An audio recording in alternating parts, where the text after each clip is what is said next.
মোহতারাম উপস্থিতি, আমি বয়ানের দ্বিতীয় পাঠ তথা ইসলামী খেলাফত ধ্বংসের একটা ছোট্ট সংক্ষিপ্ত ইতিবৃত্ত আপনাদের সামনে তুলে ধরতে চাই যে আমাদের সোনালী যুগ কিভাবে ধ্বংস হলো এবং শেষ পর্যন্ত কারবালার ট্র্যাজেডি পর্যন্ত চলে আসলো কিভাবে। মনোযোগ সহকারে শুনুন। প্রত্যেক জায়গায় যত জায়গায় ফিতনা হয়েছে, বিশৃঙ্খলা হয়েছে, উম্মার ঐক্যকে নষ্ট করেছে তৃতীয় একটি পক্ষ। উহুদ যুদ্ধে 300 উহুদ যুদ্ধে আল্লাহ রাসূল সাল্লাল্লাহু আলাইহি ওয়াসাল্লাম 1000 লোক নিয়ে রওনা দিলেন কাফেরদের বিরুদ্ধে। তার মধ্যে ছিল 300 মুনাফিক, 700 মুসলিম। রাসূল বললেন, আচ্ছা ঠিক আছে, তোমরাও আমাদের মতো ধর্মকর্ম পালন করো, চলো আমাদের সাথে। কাফেররা মদিনায় আক্রমণ করতে আসতেছে উহুদ প্রান্তরে। প্রতিমধ্যে যাওয়ার পর 300 মুনাফিক ইউটার্ন করলো যে না, আমরা মুহাম্মদের সাথে যাব না। তারা আসতেছে হাজার হাজার, আর এখানে মাত্র আমরা 1000, আমরা পারবো না, আমরা ধ্বংস হয়ে যাব। কাজে মুহাম্মদের সাথে যাওয়া মানে নিজেকে মৃত্যুর মুখে ঠেলে দেওয়া। এই 300 মুনাফিক চলে আসলো।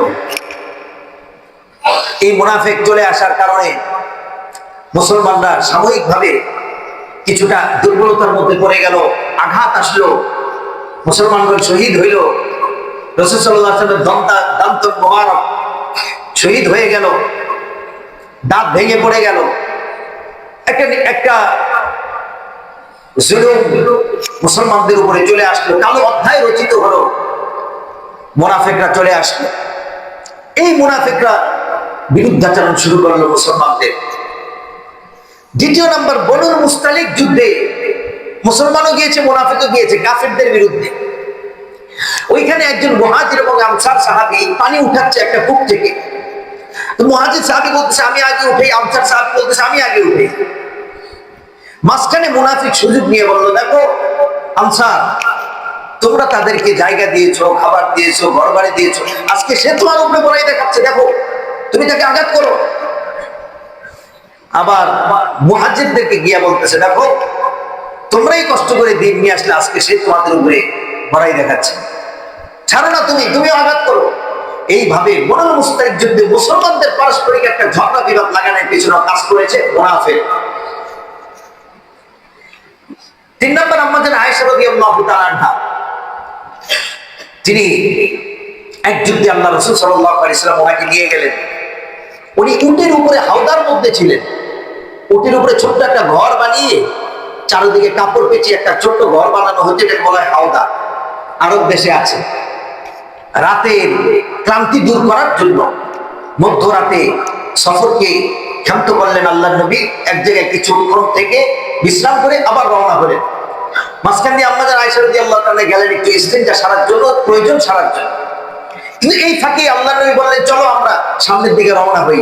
নবীজির উদ্দেশ্য ছিল যে আম্মা জান আয়েশা হাওদার মধ্যেই আছে। কিছুক্ষণ পরে আম্মা জান আয়েশা রাদিয়াল্লাহু তাআলা এসে দেখেন কাফেলা নাই। তিনি জায়গার মধ্যে বসে চাদর আবৃত হয়ে কান্না শুরু করলেন।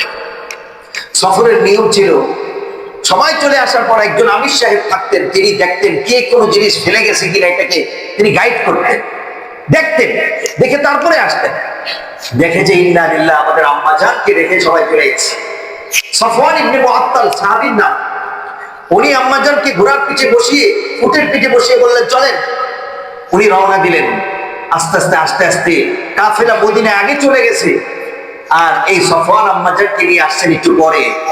মুনাফিকরা দেখলো, দেখে মদিনার অলিতে গলিতে এবং সমস্ত দোকান পাট ইত্যাদি বাজার ঘাটে এই অপবাদ ছড়াইতে শুরু করলো যে দেখো আয়েশা, আম্মা জান আয়েশা একজন সাহাবীর সাথে অনৈতিক কাজ করেছে, জিনার কাজ করেছে, এই জন্য দেরি করে এসেছে। বলেন নাউজুবিল্লাহ। এই অপবাদটুকু আম্মা জান আয়েশাকে দিয়েছেন। 1 মাস পর্যন্ত রাসূল সাল্লাল্লাহু আলাইহি ওয়াসাল্লাম খাওয়া দাওয়া নেই, কান্না আর কান্না। মানুষ কি বলে? সমাজের মানুষ এই কথা বলতেছে, বাজার ঘাটের মানুষ এই কথা বলতেছে, মুনাফিকরা এই কথা বাজাচ্ছে, তালি বাজাচ্ছে। দীর্ঘদিন পর আল্লাহ রাব্বুল আলামিন সূরাতুন নূরের 12 নম্বর আয়াত থেকে 1 পৃষ্ঠা আয়াত, আল্লাহ তাআলা কোরআনের আয়াত আম্মা জান আয়েশা রাদিয়াল্লাহু তাআলা আনহার পবিত্রতা সম্পর্কে আল্লাহ তাআলা নাযিল করেছেন। আল্লাহ নিজেই বর্ণনা করেন, ইতিহাসের সাক্ষী, কিয়ামত পর্যন্ত যারা কোরআনুল কারীম আয়েশা রাদিয়াল্লাহু তাআলা পবিত্রতার সার্টিফিকেট পড়ে পড়ে সে সওয়াব অর্জন করবে। সুবহানাল্লাহ। এই কাজটা করেছে মুনাফিকরা। 4 নাম্বার, আল্লাহর নবীর একটা উট হারায় গেল। মুনাফিকরা এসে নবীজিকে চিৎকারি করতে বলতে লাগলো, আসমানের খবর শোনাও, অথচ নিজের উটের খবর নাই। এই নবী নাকি আবার আসমানের খবর শোনায়। এইভাবে নবীজিকে চিৎকারি করতে আরম্ভ করলো মুনাফিকগণ। অর্থাৎ তৃতীয় একটা পক্ষ সবসময় মুসলমানদের ঐক্যের মধ্যে বিনষ্ট করার জন্য, ঐক্য ফাতিল করার জন্য আল্লাহ নবীর জমানায়ও কাজ করেছেন, আবু বকরের জমানায় কাজ করেছেন, ওমর রাদিয়াল্লাহু তাআলার জমানায় কাজ করেছেন। আসলো হযরত ওসমান রাদিয়াল্লাহু তাআলার জমানা। হযরত ওসমান রাদিয়াল্লাহু তাআলার জমানায় সিরিয়া, ইরাক, ইরান সমস্ত কিছু যখন বিজয় হতে শুরু করলো, তখন মানুষগুলো দলে দলে ইসলামের পথে ধাবিত হলো, মুসলমান হইতে শুরু করলো। ওই যে মুনাফিকদের মধ্যে থেকে একজন 35 হিজরি সনে কিছু শিয়া পন্থী কিছু লোক, খারিজি পন্থী কিছু লোক, তারা মদিনায় আসলো, এসে মুসলমান হইল। মুসলমান হওয়ার পর ধীরে ধীরে ধীরে ধীরে তারা একটা দল বুঝাইতে লাগলো যে ওসমানের শাসনামল তো অনেকদিন হয়ে গেছে, ওসমানের শাসনামল অনেকদিন হয়ে গেছে, কাজেই এই ওসমান রাদিয়াল্লাহু তাআলাকে এতদিন আর রাখা যায় না। তার বিরুদ্ধে কিছু স্বজনপ্রীতির অভিযোগ উঠাইল। সর্বপ্রথম উনি মসজিদের মিম্বারে খুতবা দিচ্ছেন, এমন অবস্থায় জুবালা ইবনে আমর দাঁড়ায় গেলেন, আমরা আপনার খুতবা শুনবো না, আপনি আগে ক্ষমতা থেকে পদত্যাগ করেন, আমরা আপনাকে খলিফা হিসেবে মানবো না। ওসমান রাদিয়াল্লাহু তাআলা বললেন, কি ব্যাপার, কি সমস্যা? আপনার বিরুদ্ধে এই সমস্যা, আপনি ওই জায়গায় অমুককে দিয়েছেন, ওই জায়গায় আপনার আত্মীয় দিয়েছেন, ওই জায়গায় অমুকের বিচার আপনি করেননি। মানে ইসলাম এত বেশি প্রসারিত হয়ে গিয়েছিল, বিভিন্ন জায়গায় ফিতনা দেখা দিতে লাগলো। আর এই ফিতনার সুযোগে এই আব্দুল্লাহ ইবনে সাবা, তার দলবল সাবাই গোত্র, তারা ওসমান রাদিয়াল্লাহু তাআলার কাছ থেকে ক্ষমতা ছিনিয়ে নেওয়ার জন্য মদিনার মধ্যে তারা দল ভারী করতে লাগলো। এক সময় ওসমান রাদিয়াল্লাহু তাআলার ঘরটাকে তারা পুরা অবরোধ করে ফেলল। দীর্ঘ 40 দিন পর্যন্ত ঘর অবরোধ, ঘরের মধ্যে পানি পর্যন্ত ঢুকতে দেয় না, খাবার পর্যন্ত ঢুকতে দেয় না, বাইরে থেকে কেউ ভিতরে আসা নিষেধ, ভিতরে থেকে কেউ বাইরে যাওয়া নিষেধ। এই সবাই কথা পুরা দলকে, অনেক সাহাবী হযরত ওসমান রাদিয়াল্লাহু তাআলার সাথে যোগাযোগ করার চেষ্টা করেছেন, আপনি বলেন, আপনার অনুমতি ছাড়া তো আমরা তাদের সাথে যুদ্ধ করতে পারি না, বলেন। ওসমান রাদিয়াল্লাহু তাআলা বলছেন, আমার পক্ষ থেকে রক্তপাত করা নিষেধ, মুসলমান মুসলমান মারামারি করা যাবে না, রক্তপাত করবে না, আমাকে মেরে ফেললেও তোমরা যুদ্ধে জড়াবে না। ওসমান রাদিয়াল্লাহু তাআলা 1 মাস পর্যন্ত, 40 দিন পর্যন্ত ঘরে অবরুদ্ধ, খাবার নেই, পানিও নেই, হাহাকার করছেন, চিৎকার করছেন, তার বাচ্চাগুলো কাঁদছে। এমন অবস্থায় এই সাবাই গোত্র দীর্ঘ দিন পরে, প্রায় 40 দিন অবরোধ করে রাখার পর 18ই জিলহজ তারা করেন দেয়াল টপকে দেখেন ওসমান রাদিয়াল্লাহু কোরআন শরীফ তেলাওয়াত করতেছে। ফাসায়াকফিকাহুমুল্লাহ, 137 নম্বর সূরা বাকারার 137 নম্বর আয়াত, আমার জন্য আল্লাহই যথেষ্ট, আল্লাহই যথেষ্ট। এই আয়াত পড়তেছেন আর পিছন থেকে একেবারে তরবারি দিয়ে ওসমান রাদিয়াল্লাহু তাআলা কল্লাটাকে দ্বিখণ্ডিত করে ফেললেন। রক্ত ছিট করে গড়িয়ে ওই কোরআনের মধ্যে পড়লো, মাসহাফের মধ্যে পড়লো, ওই আয়াতের মধ্যে পড়লো যে আয়াতে লেখা আছে আল্লাহই আমার জন্য যথেষ্ট। উনি শহীদ হয়ে গেলেন। শহীদ হয়ে যাওয়ার পর এবার হযরত আলী রাদিয়াল্লাহু তাআলা বলছেন, তোমরা আগে খলিফা নির্বাচন করো, খলিফা বিচার করবে। মুয়াবিয়া রাদিয়াল্লাহু তাআলা একদিকে দাঁড়িয়ে বললেন, না, আগে বিচার করতে হবে, আগে যারা হত্যা করেছে তাদের বিচার হবে। আলী রাদিয়াল্লাহু তাআলা বললেন, বিচার করবে কে? আগে তো বিচার করার জন্য খলিফা নিযুক্ত হওয়া লাগবে, আগে খলিফা বানাও।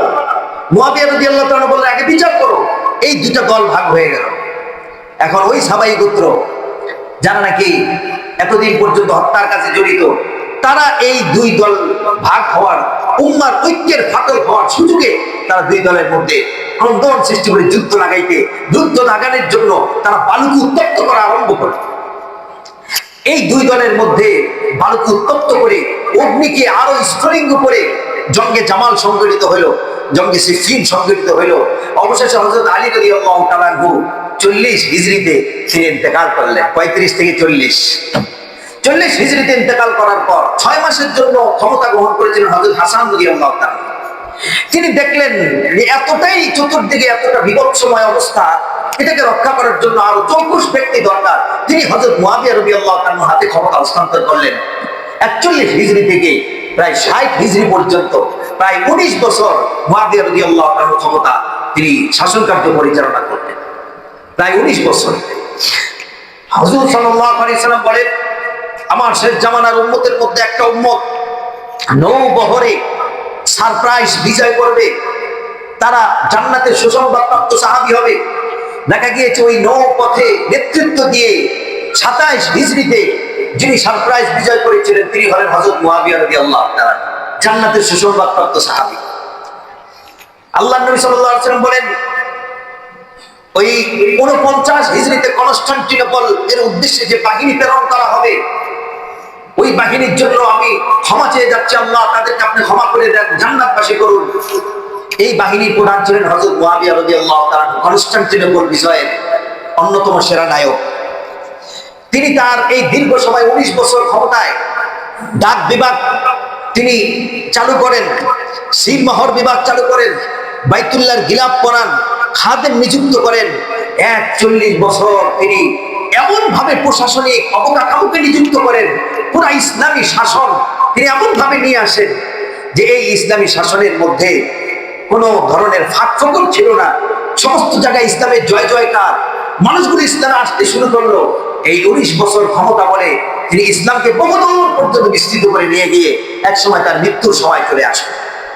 যখন মৃত্যুর সময় চলে আসছে তখন স্বভাবত তিনি চিন্তা করেছেন, এত বড় রাজত্ব, এত বড় রাষ্ট্র, এটা আসলে রক্ষা করার জন্য একজন চৌকুশ ব্যক্তি দরকার। মদিনায় কিছু সাহাবী আছে, বড় বড় সাহাবী, হুসাইন রাদিয়াল্লাহু তাআলা আনহু, বড় বড় সাহাবী আব্দুল্লাহ ইবনে ওমর, আব্দুল্লাহ ইবনে জুবায়ের, আব্দুল্লাহ ইবনে আব্বাস, ওনাদের মতো বড় বড় সাহাবীরা আছে।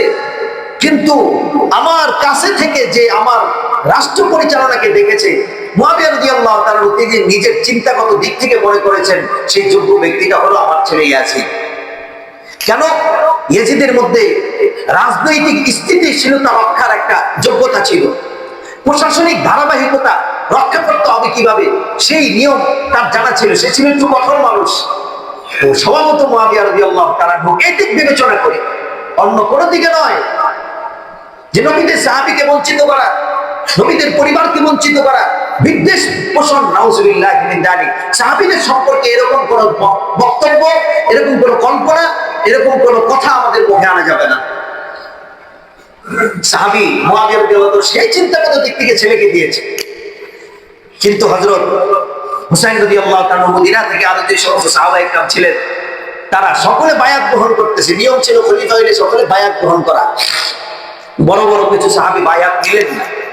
তারা বললেন, যোগ্য সাহাবীরা থাকতে ইয়াজিদের মতো এমন একজন ব্যক্তি যার আমল কম, দূরদর্শিতা বেশি থাকতে পারে, কিন্তু তার আমল আল্লাহর নবী সাহাবীর মতো না, হুসাইনের মতো না।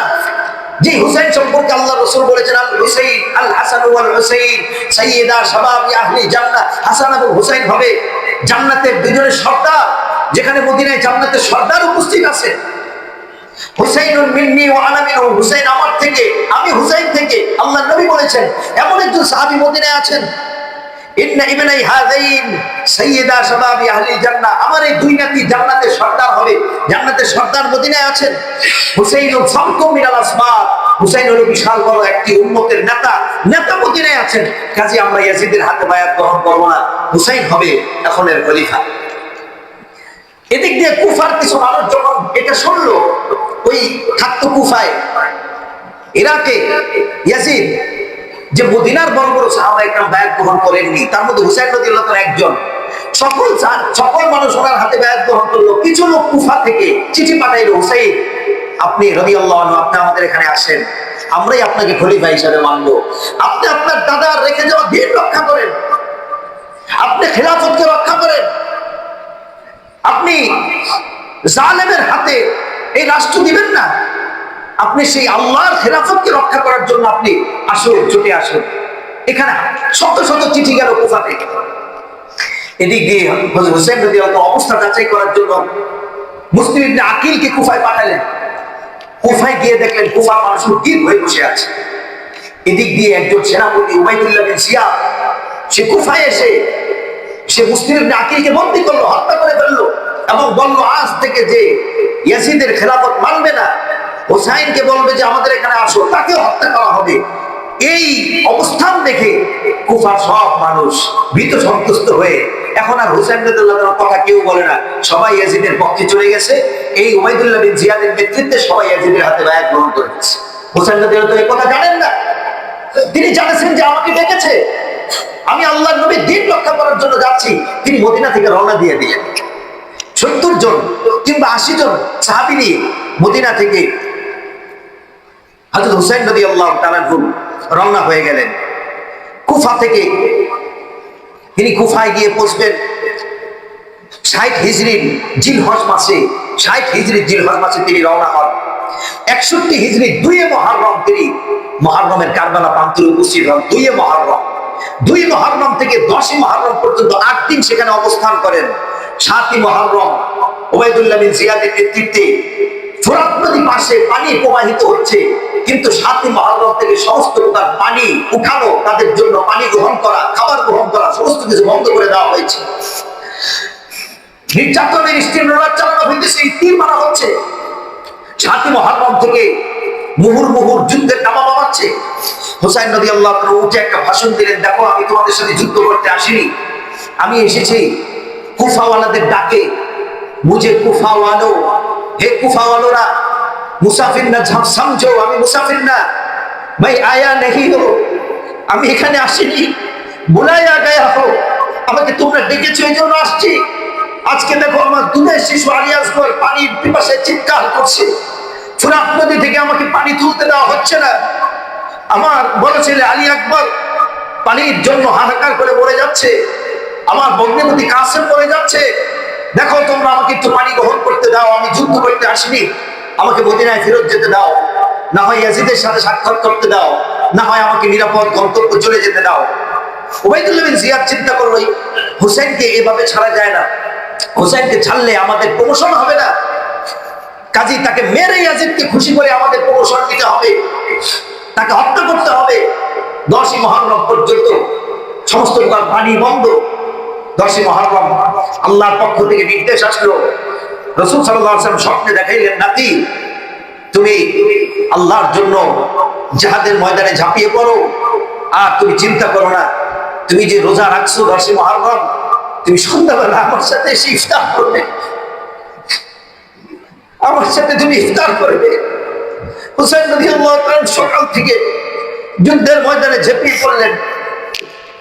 তিনি যুদ্ধ করতে লাগলেন। 70 জন, 80 জন, অপরপক্ষে হাজার হাজার। হযরত হুসাইন রাদিয়াল্লাহু তাআলা যুদ্ধের এক প্রান্তরে তার ছোট কোলের শিশুটাকে আলী আসগরকে উঠায় ধরলেন, দেখো আমার বাচ্চাটাকে একটু পানি খাইতে দাও। দূর থেকে পাষণ্ডরা আলী আসগরের বুকের মধ্যে তীর নিক্ষেপ করে দিল, ফিনকে দিয়ে ছিট করে রক্ত বের হয়ে গেল। আহ করে চিৎকার করে কারবালার প্রান্তরে ছোট্ট আলী আসগর শহীদ হয়ে গেল। এভাবে সমস্ত সাহাবীগণ একে একে শহীদ হতে লাগলো। সর্বশেষ হুসাইন রাদিয়াল্লাহু তাআলা জমিনে পড়ে গেলেন। সন্ধ্যার কিছুটা আগে শিমার নামক একজন সেনাপতি সে এসে হুসাইন রাদিয়াল্লাহু তাআলার কল্লাটাকে তরবারি দিয়ে দ্বিখণ্ডিত করে ফেললো। সন্ধ্যার আগে আগে তিনি শাহাদাত বরণ করলেন।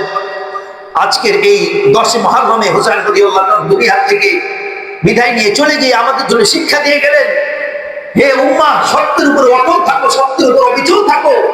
কোন প্রলোভনে তুমি তাদের সাথে, বাতিলের সাথে কোনোদিন তুমি আপোষ করতে পারো না। জান দিয়ে দিয়েছে হুসাইন রাদিয়াল্লাহু তাআলা, জান দিয়ে তিনি প্রমাণ করলেন হুসাইন জান দিয়ে বিজয় হয়েছেন। আর ইয়াজিদ সে ওই দিন জয় হয়ে কিয়ামত পর্যন্ত সে পরাজয় বরণ করেছে। এই জন্য জালেম সবসময় পরাজয় বরণ করে, আর মজলুম জীবন দিয়ে সে কিয়ামত পর্যন্ত ইতিহাসের স্বর্ণ পাতায় উজ্জ্বল হয়ে ঝলঝল করে থাকে। মোহতারাম উপস্থিতি, আজকে খুতবার শিক্ষা হলো এটাই, অন্যায় জুলুমকে হুসাইন রাদিয়াল্লাহু তাআলা সমর্থন করেননি, সত্যের উপর অটল অবিচল থেকেছেন। এই জন্য আহলুল বাইতের প্রতি আমাদের শ্রদ্ধা থাকা উচিত। আহলুল বাইত তো আল্লাহর নবীর আহলে বাইতের প্রতি শ্রদ্ধা থাকা একটা ঈমান। রাসূল সাল্লাল্লাহু আলাইহি সাল্লাম বলেন, ইযা রাআইতুমুল লাযীনা ইয়াসুব্বু আসহাবী, যখন তোমরা শুনবা আমার সাহাবীকে কেউ গালি দিচ্ছে, আমার আহলে বাইতকে কেউ গালি দিচ্ছে, আমার দৈহিত্রকে কেউ কটূক্তি করছে, ফাকুলু লা'নাতুল্লাহি আলাইহি, তাদেরকে বলো তোমাদের উপর আল্লাহর লানত, তোমরা সাহাবীদের সমালোচনা করো, তোমরা সাহাবীকে গালি দাও, আহলে বাইতকে গালি দাও, তোমাদের উপর আল্লাহর লানত। আহলে বাইতের সার্টিফিকেট আল্লাহ রাসূল সাল্লাল্লাহু আলাইহি ওয়াসাল্লাম দিয়ে গেছেন। মুহতারাম উপস্থিতি, হোসেন রাদিয়াল্লাহু তাআলা ইন্তেকাল এর 300 বছর পর 352 হিজরিতে মাইজুদ দৌলা, 300 বছর পর 352 হিজরিতে, সে 61 হিজরিতে ইন্তেকাল করেন। আর 352 হিজরিতে একটা মাতমের ইতিহাস চালু হয়, হাই হোসাইন হাই হোসাইন। এটা 300 বছর পরে চালু হয়েছে। মাইজুদ দৌলা সে এই দিন আসলে মানুষকে শিখাইতে লাগলো হোসেনের জন্য রক্তপাত করো। আসলে কে ভাই তোমরা? এদিন আসলে তোমরা এভাবে রক্তপাত করো। মুহাম্মদ সাল্লাল্লাহু আলাইহি ওয়াসাল্লাম যেদিন মৃত্যুবরণ করেছেন ওই দিন নিয়ে তোমাদের কোনো হায়াতাস নাই। খাদিজা রাদিয়াল্লাহু তাআলা ইন্তেকালের দিন নিয়ে হায়াতাস নাই। ওমর রাদিয়াল্লাহু তাআলা নির্মমভাবে শাহাদাত বরণ করলেন 23 হিজরিতে, হায় ওমর বললা না। ওসমান রাদিয়াল্লাহু তাআলা শহীদ হলেন কোরআনের উপরে 35 হিজরিতে, হায় ওসমান বললা না। আলী রাদিয়াল্লাহু তাআলা ফজরের নামাজের সময় ছুরিকাঘাতে নিহত হয়েছেন 40 হিজরিতে, হায় আলী বললা না। তোমরা হাই হোসেন করে আজকের দিনে মাতম চালু করলা আর মানুষকে ধাবিত করতে লাগলা, এটার নামই কারবালা। এই মাতমের ইতিহাস এটা বেদাতের বেড়াজারে আবদ্ধ একটা মহরম হয়ে গেছে বর্তমানে। কাজেই মুহতারাম উপস্থিতি, তাদের জন্য আমাদের কোনো মাতম নেই। হুসাইন রাদিয়াল্লাহু তাআলা, হাসান রাদিয়াল্লাহু তাআলার জন্য মাতম কারা করে? ওই শিয়ারাই করে। কারা করে? যারা তাদের হত্যার সাথে জড়িত, তারাই করে। মুহতারাম উপস্থিতি, এই জন্য আমি আজকের খুতবা থেকে আপনাদের উদাত্ত আহ্বান জানাই, ইসলামের ইতিহাস সম্পর্কে আমরা সম্যক জ্ঞান অবলম্বন করব। আমরা ইসলামের ইতিহাস সম্পর্কে পড়ব, জানবো। ইসলামী খেলাফা ধ্বংসের প্রকৃত ইতিহাস থেকে আমি আপনাদের সামনে তুলে ধরলাম। এই সমস্ত ইতিহাস বিকৃত করে অনেকে সাহাবীকে গালি দেয়, অনেকে মুআবিয়া রাদিয়াল্লাহু তাআলাকে গালি দেয়, অনেকে সাহাবীদের সম্পর্কে মন্তব্য করে। ইতিহাস বয়ান করতে গিয়ে সাহাবীদের উপরে যেন কোনো সমালোচনা না হয়ে যায়, সেদিকে আমাদের খুব খেয়াল রাখতে হবে। আল্লাহ রাব্বুল আলামিন 10 মুহররম ইয়াউমে আশুরার শিক্ষা, কারবালার শিক্ষা আমাদের হৃদয়ে ধারণ করে আমাদেরকে উজ্জীবিত হওয়ার তৌফিক দান করুন। আমিন। ওয়া আখিরু দাওয়ানা আলহামদুলিল্লাহি রাব্বিল আলামিন। যারা